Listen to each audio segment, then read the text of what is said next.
In Finland, the parliament is holding a final debate on a bill aimed at speeding up the country's application for NATO membership. The debate coincides with a visit to Helsinki from NATO Secretary General Jens Stoltenberg. Speaking alongside Finnish Prime Minister Sanna Marin, he said now is the time to allow both Finland and Sweden to join the alliance. That comment directed at two NATO members, Turkey and Hungary, who are still standing in the way. As DW's Terry Schulz reports, Turkey's opposition is causing the most concern. Side by side. That's how almost everyone presumed Nordic neighbors Finland and Sweden would travel the path to NATO when they submitted their applications in May. This is a good day at a critical moment for our security.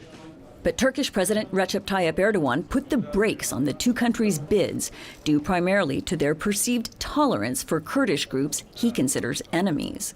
The three countries made a deal at the NATO summit in Madrid to work out their differences, but only Finland has succeeded.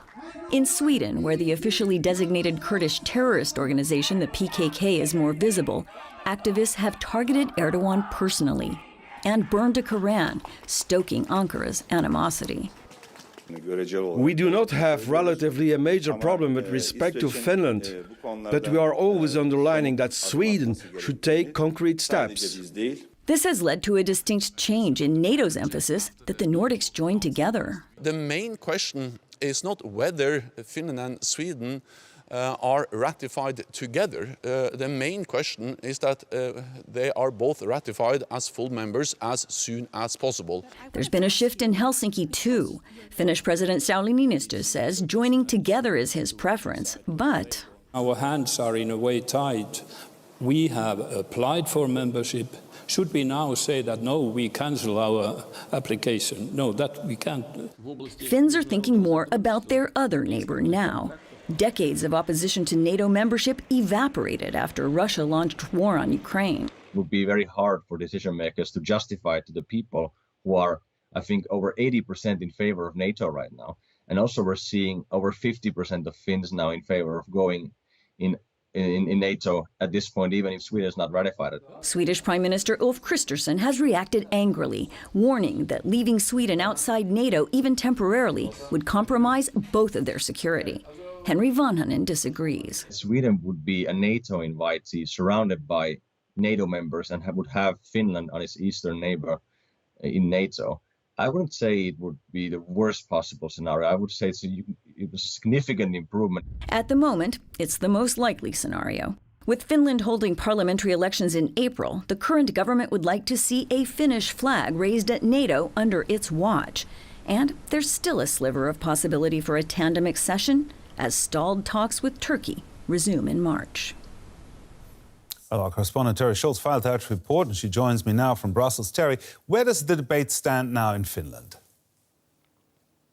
The Finnish parliament is this afternoon holding its final debate on Finnish membership in NATO. And this is something that the government wanted to do to get everybody behind its move to join after so many decades of the country being firmly opposed to NATO membership. So the public opinion has changed so dramatically that more than 80% of people are in favor of joining NATO. And the parliamentarians reflect that opinion as well. There's only a handful of people who still oppose membership. They say that they're worried that nuclear weapons would be stationed on Finnish territory, that U.S. troops would be there, that it would invite Russian attacks. But the bill will pass overwhelmingly.